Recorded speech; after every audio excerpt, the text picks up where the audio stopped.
Yeah. Yeah. Hey, well, welcome everyone. And I think, our conversation that we've sort of been randomly having at the start here is very relevant to kind of the topic that I thought we could look at today anyway, as part of our weekly webinar for the Escalate Mobile Learning Special Interest Group. And we've got our illustrious panel here again today, which is fantastic. But basically looking at how perhaps different mobile apps have supported or enabled working remotely. So that was kind of the idea today, was just sort of discuss those, have a few ideas, have a bit of a chat, suggest some practical ideas, and to facilitate that, I set up a Padlet that people could add to. Lisa, do you want to just paste the link to that in the chat? Oh, just give me a minute. Yeah, thanks. It's just rather than me having to scramble and do two things at once. So yeah, there was an invite to the Padlet there, but if you've lost that or whatever, I thought we could do this live. So there's a few items that have been put there already, but let's have a look at it live. So if you want to pull up that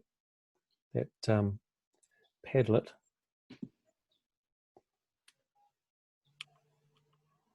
So Lisa's got the link there, and I'll screen share it so we can all look at it.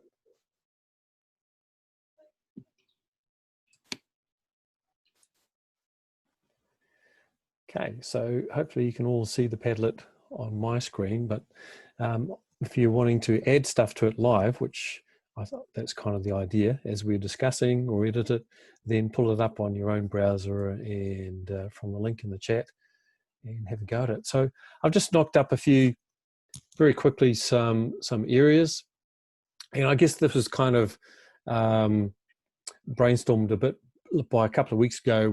Lisa shared the University of Melbourne Faculty of Arts e-learning teams Padlet, which I thought was pretty cool, with a lot of sort of curated ideas and suggestions around different tools and topics.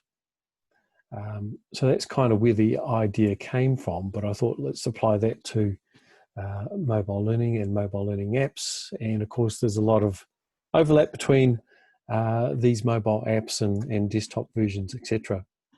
So a few people have contributed already, so let's have a look. We've got Vickles put some there, myself, Neil, Lisa, Chris, and a couple of anonymous people who didn't sign their names up. But one of those is mine. I accidentally contributed twice. So Chris is there twice. Yeah, double dipped. I apologize. Yeah, I did that too, Chris, to start off with, and I went, oops, perhaps I better put my name against some of these. So let's just discuss these as we go. So anyone who wants to jump in, I don't want it to be me talking the whole time. Maybe we go round, and the people that have contributed so far can sort of talk about why they've added the ones that they have there. And as people are doing this, you can add other ones as well, and then jump in on the discussion. I don't think Vickles actually joined us yet, has he? Vickles he said he'll be about half an hour late. Okay. So he won't be far away. Okay. Can you keep an eye on the waiting room then? Yep, if you've given me access to it. I'll make you co-host. Let's do that. Got it. Because I always forget to keep an eye on the waiting room and then end up with people sort of waiting there for half an hour and never get in because I've forgotten to check. No worries. So if that's happened to you, I'm sorry. It wasn't intentional. It's one of those security things though around Zoom. So we've obviously, Vickles put Zoom into here, and I like the phrase he's got there: Zoom, Zoom, Zoom. The entire world's gone crazy. It's kind of like, well, what happened to all the other video conferencing tools out there? And I know Zoom is super easy, but there's actually better tools than Zoom and we're using it right now. Just because it's become the default, but it comes with all those issues around security. What about Teams, Tom? I mean, we've been using a lot of Teams at AUT. What do you think for, Yeah, I've used Teams as well, and I've used the mobile version and the desktop version. I just find it really quite clunky. And I find there's a real big delay in the audio, which makes having a conversation in a Teams meeting really hard. Yeah.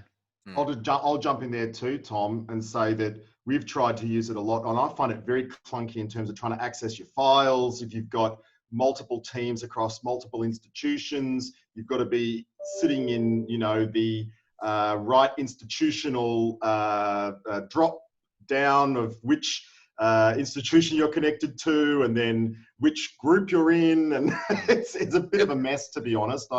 I can't say it's my favorite platform to use. We've got at UQ, we've got Office 365 as part of Teams, and we have a student group and we have a teacher group. So never the twain shall meet. So we can't actually collaborate with our students. Oh, okay. So you can't, they can't share logins. So, yeah. Again, it's a security concern, but I mean, hello, it's a teaching and learning institution, and we can't collaborate with our students. So we're using Google Docs, which is not actually supported by the university. So what about, I mean, I used to use Google Hangouts a lot, and I really liked it. I thought it was a great tool. Then basically Google killed it. And now Google have kind of realized that there's a market there because of all the issues around Zoom. What about re-looking at Google Meet, which is kind of like their new version of Google Hangouts? Has anyone tried it? Haven't tried it yet. I know it just came in recently, didn't it? But I haven't tried it. I've been part of a meeting, but I haven't been the host, so I don't know how easy it is to use. I don't think at the meeting I went to, we didn't have the breakout rooms function, which I think for teachers is the main attraction of Zoom, is you can get your students into small groups so easily. I think that's you know, the standout feature of Zoom for me. Yeah, I find perhaps the best feature of Zoom for myself, having used other platforms, is the way it allows you to schedule events and put them into your calendar. I think that's quite nice. Yeah, I always found it quite clunky with Google Hangouts doing that.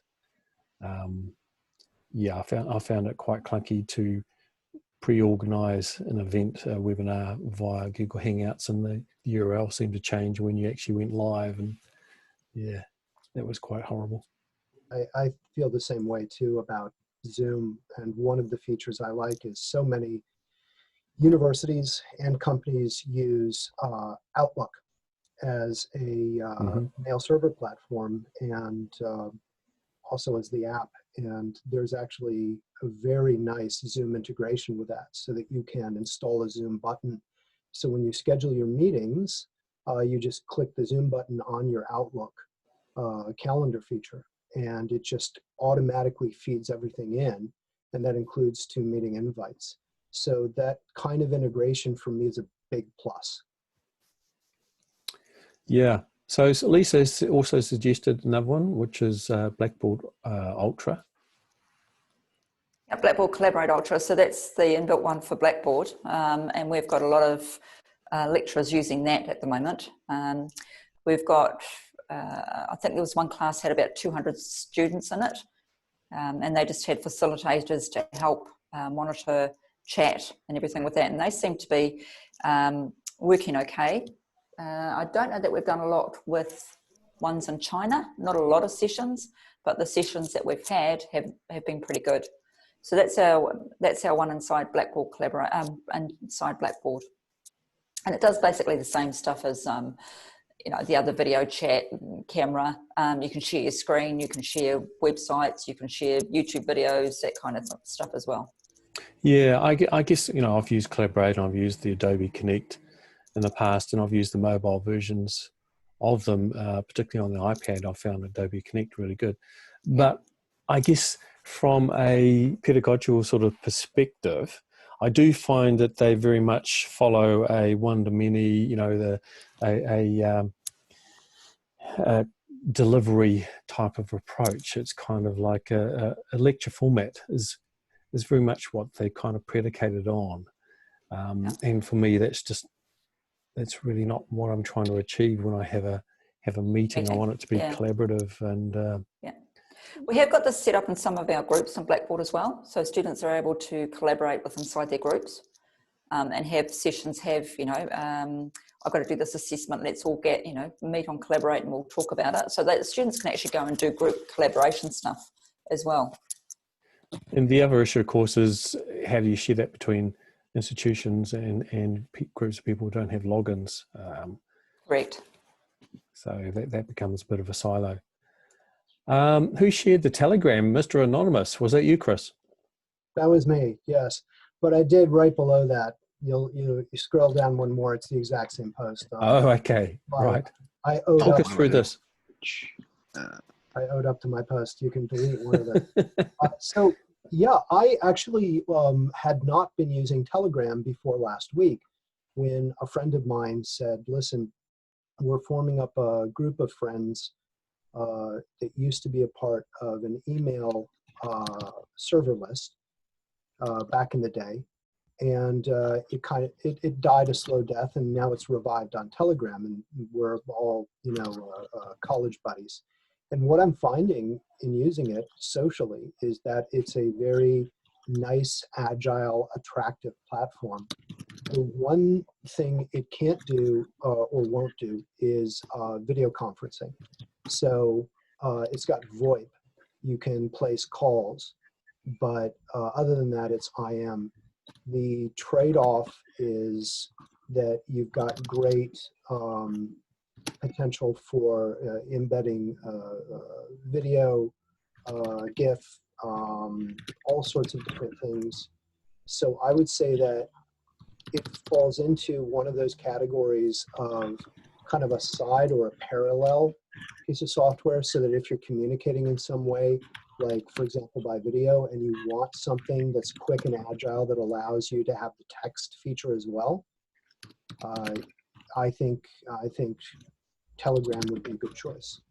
Okay, it's interesting. Well, I have heard of it, but I've never used it myself. Yeah, it's also got an end-to-end encryption. To Right. the degree that it's been banned in a couple of countries that are frustrated that they can't crack open the encryption. Well, So, that is quite a significant issue, from all, I mean, that's the key issue with Zoom, isn't it? That the Zoom bombing. Mhm. I keep on reading articles. There's one yesterday in the, I think it was in the New Zealand Herald, about how incredibly rife these Zoom bombings and how organized they are, and groups of bored teenagers using various online servers, etc., to really facilitate these attacks on webinars using Zoom. And it's really easy for them to do because people don't bother turning on the security features. yeah, and I agree with you. That's a big issue. Yeah. Thankfully, I haven't experienced one, but they sound like they can be pretty horrendous. So a couple of other options there. There's WhatsApp and Slack video. I quite like Slack as a sort of alternative to Teams, but I've never used Slack video. Tom, do you want to talk us through that? Yes, I didn't know it actually existed until I was in the ACS Defense Logistics Hackathon with 500 people and 70 mentors the other day. And somebody said, "Oh, we're having a team meeting."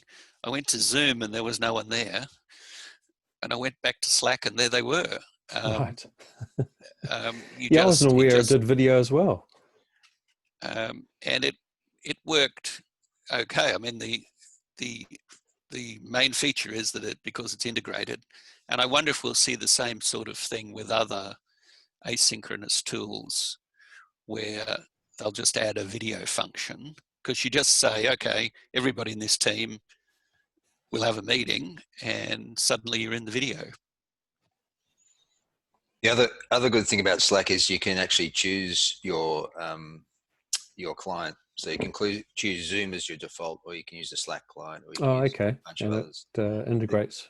It's got some beautiful integration features, with pretty much everything: Google Docs, Office 365, Jira, which we use also. Okay. Yeah, so it's quite good in that respect. So let's segue into our next column, which is we've kind of, in a way, covered the first column, team collaboration apps, into the asynchronous column. So obviously there's overlap there with WhatsApp, but then we have Flipgrid. So Neil. I talked about it a few weeks ago, and it's to me, this has been the tool of the term. I'm using it for all my classes now. It's a great way for students to immediately make a short, doesn't necessarily have to be short, but for my students who are language learners, they're up to 2 minutes, 3 minutes, but a short video, for them it's, you know, practicing their language. But if you're not a language student, it could be just reporting on a project or giving a short presentation. It's so easy to set up. It's so easy for students to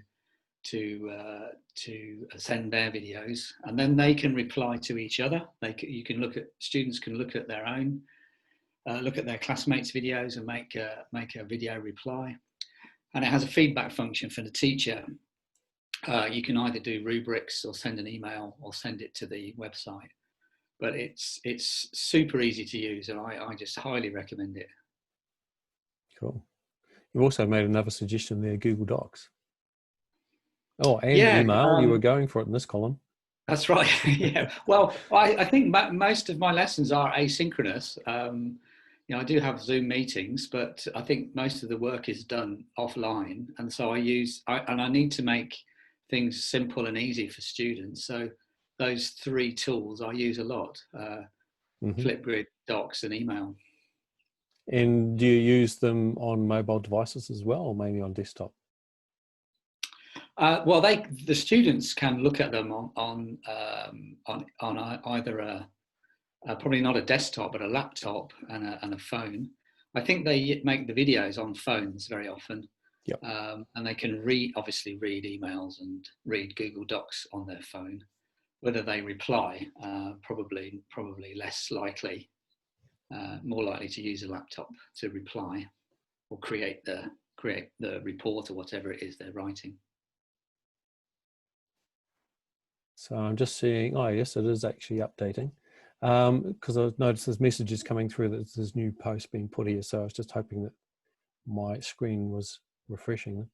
So a couple of ones that I've popped into this column that I've found really quite useful, and particularly the mobile apps, which I tend to use perhaps on the iPad. But then when I'm more out and about, they pop up on my phone, so I get notified. Yammer I found quite a useful one, really from the perspective of being new to a new institution, new university, but being remote. And so, you know, from the fact that I really don't know anyone, or apart from my own department that I'm kind of getting to know remotely, but how do I get to know people beyond that? And I found Yammer and Twitter a couple of really core tools to be able to do that, you know, beyond email conversations, which can be pretty, you know, pretty bland, and be able to share ideas so that people get a bit of an idea of what I'm interested in, and follow, you know, particular groups on these 2 platforms as well. So I've got a lot of use out of those. So Tom Worthington, Moodle. Do you use the mobile app, Moodle app, Tom Worthington? No, I must confess, I just use the desktop app when it on the mobile device, and it adjusts quite neatly. I guess the point I was trying to make there was the easiest of the asynchronous tools to use online are the same asynchronous tools you were normally using before. Mm-hmm. And one of the problems, somebody else, the email was mentioned in that list. And one of the problems we're having is students are getting a blizzard of email, and it's particularly a problem when they're using their mobile device. And important announcements about the assignment or the next live online event are getting lost in them. Yeah. Also, the tutors are having the same problem. And if the students can then go to the course learning management system or somewhere and see where the official things are, I think that helps. And Moodle is clunky, but it works fine on a mobile device. Yep. Yeah, I think you're right. You know, it's the tyranny of email. Your inbox just gets bigger and bigger, and you flag the stuff that you want to reply to and you want to reread, but it just gets further down the list. And the spam as well. Yes, yeah, got to filter that out. We're not only getting the usual commercial and criminal stuff, we're also getting increasing amounts of state-sponsored attacks, which is a concern. Yeah, and I'm also finding over COVID-19 that I'm getting a lot more. Please publish in our journal. It's kind of spam, as well. Yeah, I've been invited to address any number of biomedical conferences with some supposed paper I wrote, which, how stupid do they think we are? Yeah, so I guess that kind of does link into your other post there around the project management tools, because obviously that's part of the solution or the alternative to the email spam is having decent management tools. Yes, the problem there is we let the students pick which tools they want to use, and it can get very confusing for the staff trying to track. And also I worry a little that with the mobile device, the students will treat important project steps like a social media post, and they flip up and go, oh, I've got to do this, and they don't devote the amount of attention to it they need to. Yeah, so I guess that comes into a bit of the course structure and design as to whether how far do you negotiate the ecology of resources of the tools you're using, and how much do you prescribe. Particularly in an educational environment, you need to put some limits around it, so that obviously, particularly when there's assessment involved, you find stuff to mark. It is interesting that essentially with a project course, the change to online is remarkably simple, because you just need the synchronous video for the team building, and then they just use the same project tools to do the work they would otherwise. Yep. Except you have to devote time to the student who might have difficulty with the English verbal communication, getting lost online. So we kind of segued into our next two columns. Quite nice how it's kind of leading. Not that there was really much design in where I put the columns, but around the e-portfolios and the LMS interaction types of apps. Meredith has put here Padlet, which we're using right now, and it was actually Meredith's Padlet that kind of sparked the idea behind creating this one. I don't think Meredith's currently online with us. I think she was doing some prep for another meeting. And Tom Worthington is just putting in their word processing. Excellent. Mahara. Lisa, do you want to talk to Mahara a little bit? Yep, so Mahara is AUT's not preferred but suggested software for students to do e-portfolios, and it's highly used in education, health, and get an uptake in the sport and recreation area. So it allows students to put in their lifelong learning evidence, and also over their course of their program, they can get access to it any time, and when they leave AUT, they can still get access to it. And it's quite a nice tool to use. There is a mobile app for it, but the mobile app only allows certain content to be uploaded, like videos, on the fly text, and just a couple of other features. But it's certainly been used. Mahara's certainly been used widely. Is it a New Zealand product? Originally it created in New Zealand, but it is an international project. The people that actually look after it now is a place called Catalyst in Wellington. But originally it was an idea that our director in our centre, Mr. Mark Northover, and other people in a group came up with the idea. But you'll find that it's used internationally now. Yeah, there was quite a lot of funding given towards online platform developments about 10 years ago in New Zealand, and Mahara was one of the recipients of several $1 million for its And it's development. Moodle based, isn't it?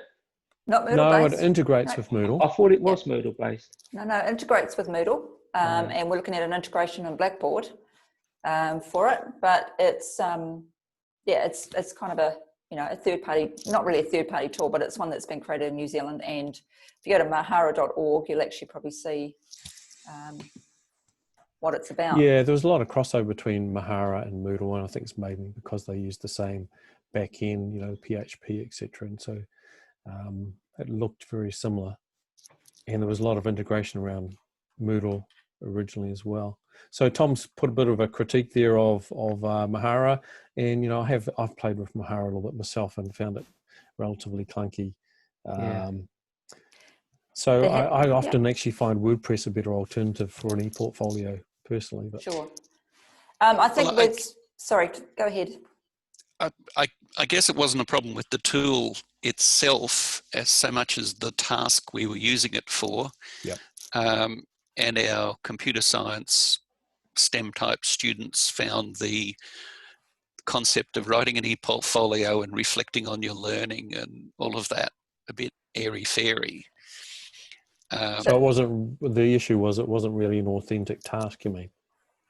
Well, they just didn't understand the point. And the tool Mahara was more than they really needed. And when we said to them, write a job application, and in the job application, explain what you've learned and what you want to do in the future, then they just needed a word processor for that. Essentially, it's the same task, but clothed in a project orientation. So let's move on to the LMS tools, and we've had a few people a little bit quiet. So, feel free to jump and add your expertise again. So, obviously Lisa has mentioned the Blackboard app there. I've just put a generic thing around LMS mobile apps. In my recent experience with University of Melbourne, it's the first time I've used Canvas.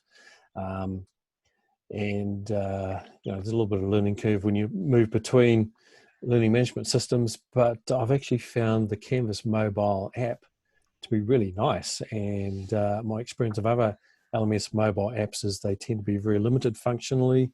They tend to look ugly, and you get frustrated with them because there's a whole lot of things that you can't do that you can do on your basic web version on your desktop. The Canvas app is actually really well done. I'm quite surprised. And Paul's put Quitch, which I've never heard of. Sounds like something from, Harry Potter. Harry Potter, yeah. Yeah. Mm-hmm. So Quitch, I wasn't actually sure where to put this. It's actually a standalone app. It's not really an LMS interaction app, but unless they can provide links on LMS. But what it is it's a tool that students have on their mobile phone only, and it's used to either consolidate key content that's being taught that day, for example. So they have a lecture, and what the lecture will do, they can send out questions at points in time during the day, even at night time. A notification will pop up on the student's phone, and it'll just be a question or two questions, which actually consolidate some of the learning that they've done that day. It's used to sort of motivate students to continue learning outside the classroom, and you can also there's some analytics, so they can see sort of real time how the students are performing in the course. Mm-hmm. It's also used to pick up what they need improvement on, so that students can lecturers and academics can actually work out what they need to work on as well. Sure. So I guess that kind of made me sort of think about an issue that we haven't really discussed yet. What was around the price and the cost of some of these tools, and I guess free is always best, or free coming with your subscription to whatever you've paid for already. So is Quitch free, or is it? Do you have to pay for it? I think so. I was at Swinburne when I learned about it. Swinburne developed app, and it was free for us. I'm not sure. There may be a cost involved, or there may be an education discount. I know the woman who developed it. I can't remember her name off the top of my head. She's pretty open to it being used.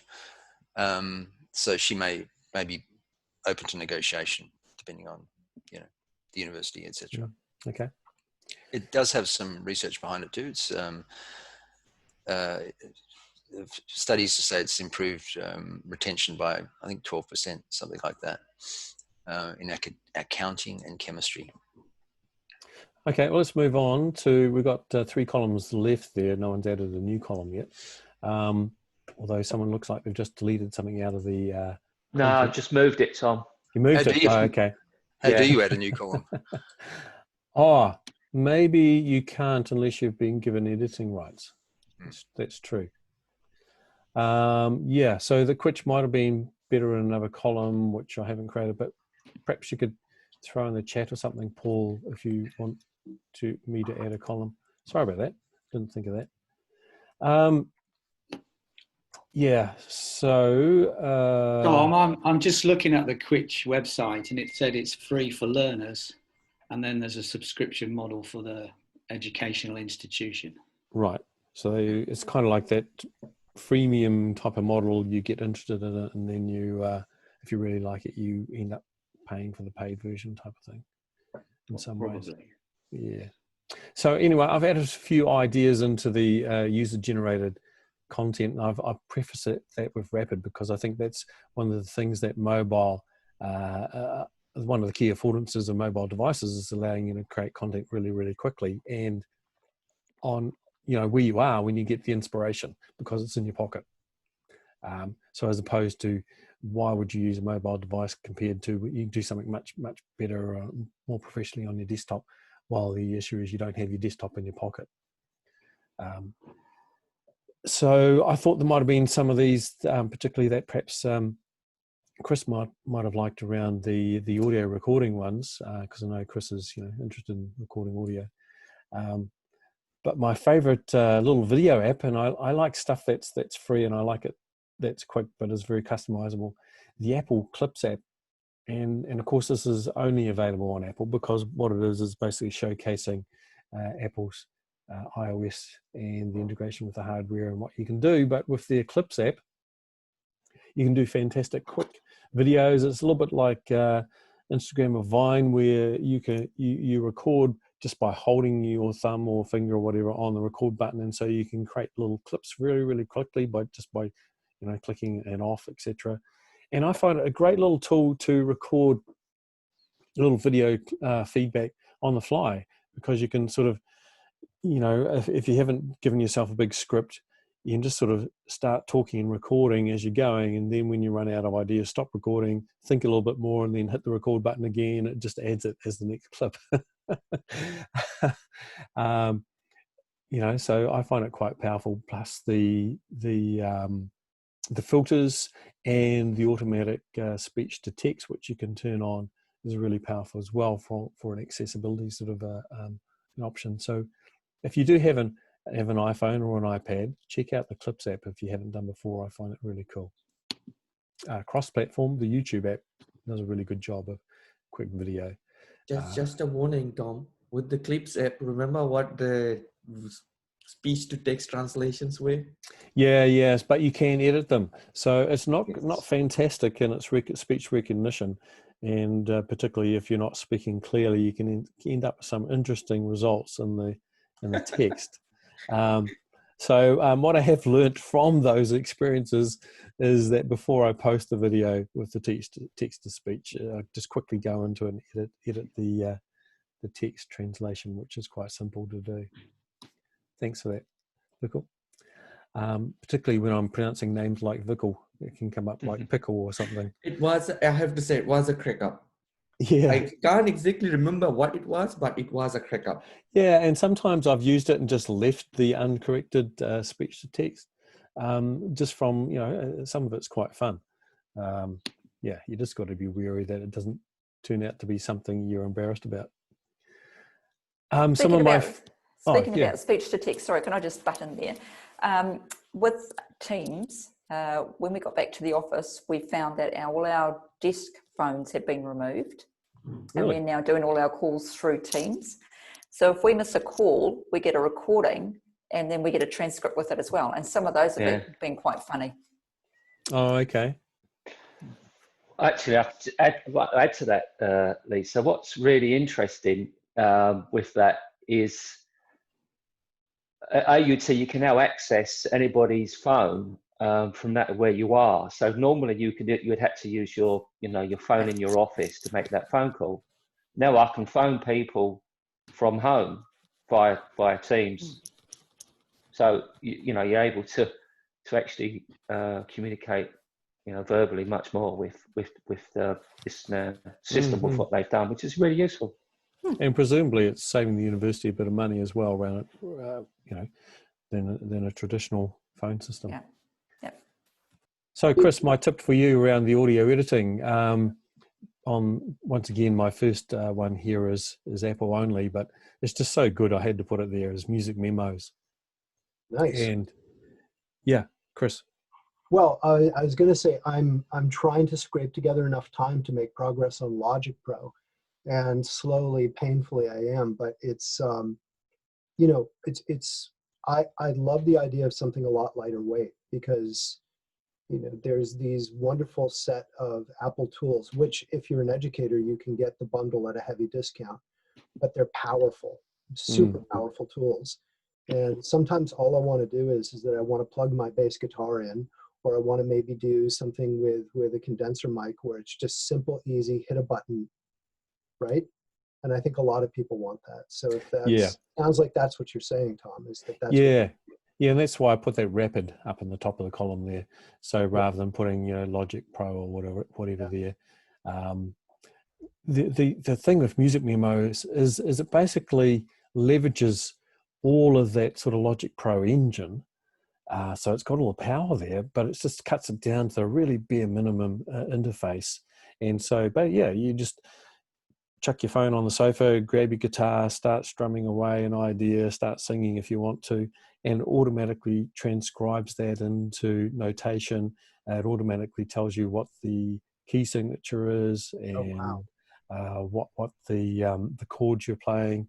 And then it gives you the option of adding other instruments via loops really quickly, so you can hear what your music idea, which is why it's called Music Memos, sounds like in a band context. So you can add a bass part, you can add a drum part, or if you're playing the bass, you can add guitar riffs and drums, etc. So it's a really nice little app. I wanted to back up for a second and ask a question that the comments around phones and some of the messengers like Microsoft Teams raised for me, which is, I don't know if you're finding this, but do you find that this increased access comes at a price? In other words, I'm finding that I'm getting calls and Zooms and IMs at unusual times with the expectation that because I happen to look like I'm online. Yeah, it's around the setting those boundaries, isn't it? Right, Yeah. Exactly. Hey, Chris, just on that, actually, I found that during the COVID, because I was stuck between the academics who are teaching, between the systems they were going to use, and most of them had never used quite a lot of systems. So I was getting quite a lot of those messages, calls and all that. And after a few days, I just had to go into MS Teams and change my settings. Right. So there's a setting in MS Teams for notifications. It will pretty much put you on Do Not Disturb. So I put mine from 9 to 5. I'm available from 9 to 5. You do it automatically, like you can set a time frame, Vikal. Yeah. So in on Apple phones, and I know Android does it too. So you can now block. You can actually manage when you get notifications, when you're online and things like that. Yeah. So very important. I actually found during this phase, because it was actually very overwhelming. Yes. So you can effectively set by default sort of office hours.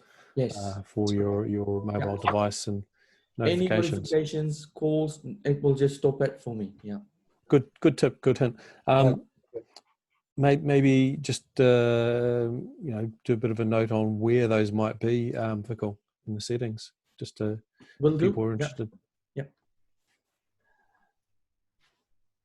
I like the Adobe suite of mobile apps, and I think probably someone like Dave Sinfield would know the power of Adobe in graphics creation, etc. But what they've done with their mobile suite of apps is basically taken one function out of like Photoshop or a vector-based drawing program, etc., and just nailed that one function, that one process as an app that you can download for free. So I use the Adobe Sketch app quite a bit. I think they've renamed it to what is it called now? Fresco, Adobe Fresco. So when I'm trying to knock out an idea and sketch it on my iPad with a pencil, it's a great app to be able to do that. Yeah, so I recommend those. Obviously, what they're trying to do is tie you into the Adobe ecosystem so that you end up, paying for an Adobe Cloud license and for the high-end software, etc. But most of the mobile apps are free. So, Dave, you've talked about Filmic. Yeah, Filmic Pro. This is not a free app. I think it costs about $20, something like that. But it's kind of industry standard. It's become kind of industry standard now with filmmakers that are using their iPhones, to film on. Sure. And it actually unlocks many features within the phone that you couldn't normally get to. Incredibly slow shutter speeds, exposures. You can actually, hold focus in certain areas. You could knock out the background. You could do many things, which is what you would do if you was using a film camera. What I find really interesting, Dave, is that all that functionality is actually there in your mobile device. The hardware supports it, but the apps that you get by default don't give you access to it. It's kind of like, why not? That's absolutely right. That's absolutely right. If you're just doing a standard, you want to record something really quick, we just go into your normal app and do that. But if you're looking to shoot at night time, if you're looking at shooting in certain areas of sunlight and shade, then you're going to need an app like this. And I know you're going to pay for this app, but people are paying a heck of a lot of money for these phones because of the lenses, because of the camera features in there. And if they don't buy apps like this, they're actually just throwing away hundreds of dollars that they're never going to get the benefit from. Yeah, I think that's a good point, Dave. I mean, I'm willing to pay $5 for an app that gives me some functionality that really works for me. That actually adds to my workflow, that significantly saves me time. So, $5 for that, I'm willing to pay it as long as it does its job properly. So they don't necessarily have to be free. And I think that's a good point. Hey, Dave, on that, I actually came across an app. I've got some on my phone. I can't find it, can't remember the name, but it actually allows you to control the 3 cameras on the iPhone differently. So you can actually have different, like, wide angle, micro, macro. It's quite interesting, like how it controls the cameras differently, and you can get different shots of the same thing. Very cool. Yeah. Presumably that would be on the new iPhone with the 3 lenses. Yeah. So it doesn't work on anything with 2 lenses, but 3 plus, it actually does quite some amazing. So it's recording at 3 separate times, presumably. Yeah. So you got, it's leveraging specific hardware to do that. That sounds great. That sounds great because, you might have think, I wish I'd have shot that, with my big lens or whatever. And there you go, you can just edit that section in without losing quality. Yeah. Fantastic. Sounds great. So I think there's another app that might have been a similar one to what you're talking about, Vikul, which let you, and once again, it was hardware specific. So I think you had to have like an iPhone 11 or higher, but let you record the front camera and the rear camera at the same time. So effectively, you got 2 versions, 2 different shots of something happening, without having to have 2 people with 2 cameras. And then you could sort of later on sort of edit which shot was showing when, and of course the audio is recorded across the 2.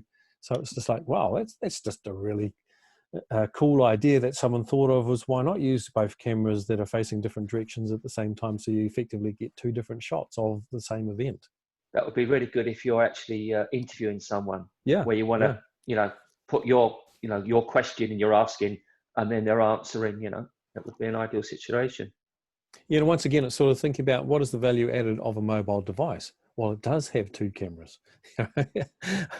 What high-end cameras tend to have 2 cameras that are facing in different directions. I'm not really aware of any. Dave might be. Right. No, normally you'd have 2 camera setups, an A camera and a B roll. Yeah, and 2 people operating them. Yeah. Yeah. Some have 4 cameras. I mean, you can have all 4 going. Yeah. No, yeah, good tip there, Vic. I can't remember the name of the app I'm thinking of, but probably if you do a Google search, you'll find it. I'm looking. So Lisa has mentioned Adobe Spark. It's one, I'll probably put that in the one of wrong place. ones. I think that should be in content curation or both. Well, actually, I find it a really quick way of creating a presentation. So I guess in some ways the Rapid sort of fits in there. And it's just really quite different and much more visually orientated than PowerPoint. Yeah, so it's one of my favorite of the month. So moving to our last 2 columns here. So content curation, I've put in there Flipboard, and I use Flipboard quite a lot, which is basically, as I say, they're a magazine style RSS reader. So you can subscribe to news sites, subscribe to blogs. We use this educationally once students have created their e-portfolios in a platform that has an RSS feed, something like WordPress, to curate those blogs so that a teacher can view 25, 30, 40, 50 student blogs really quickly in one screen, and see all the visual content popping up, and then give formative feedback if they need to. So great as magazine style type RSS reader.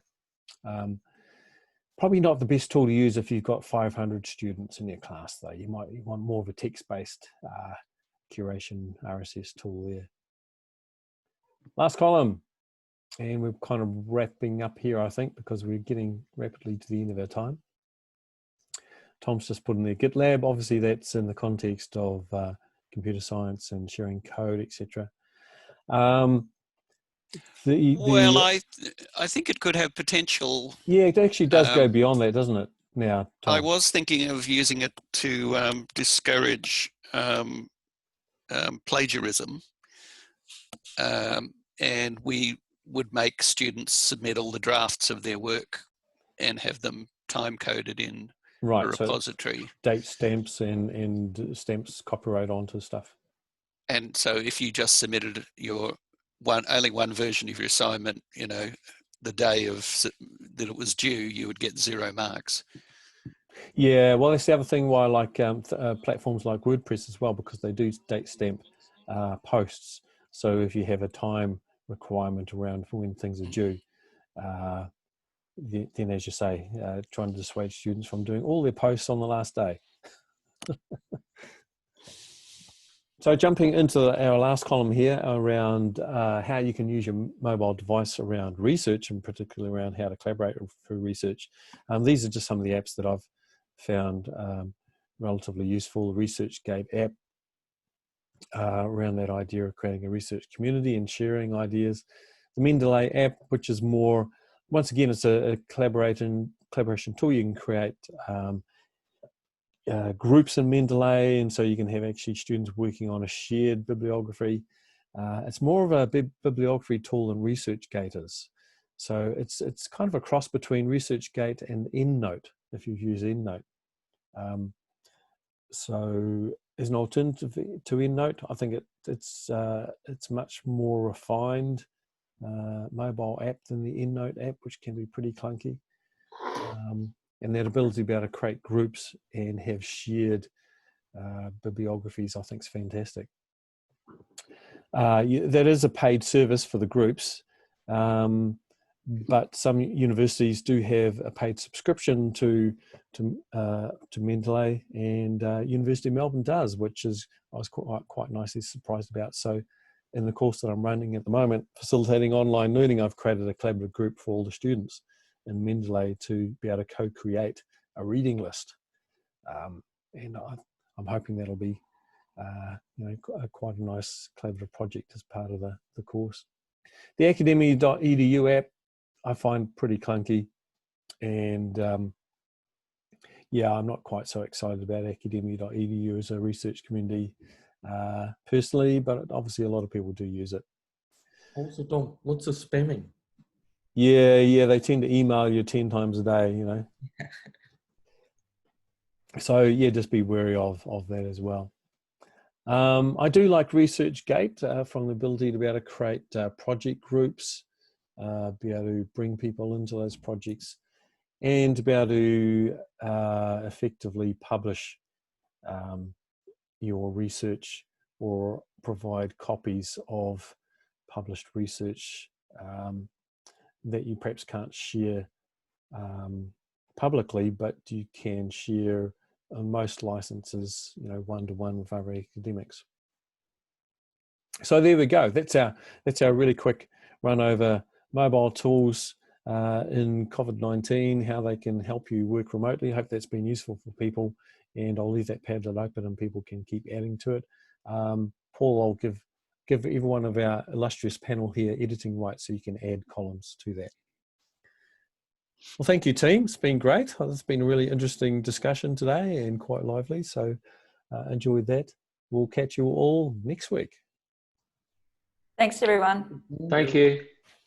See ya. Thank you. Paul. Good weekend.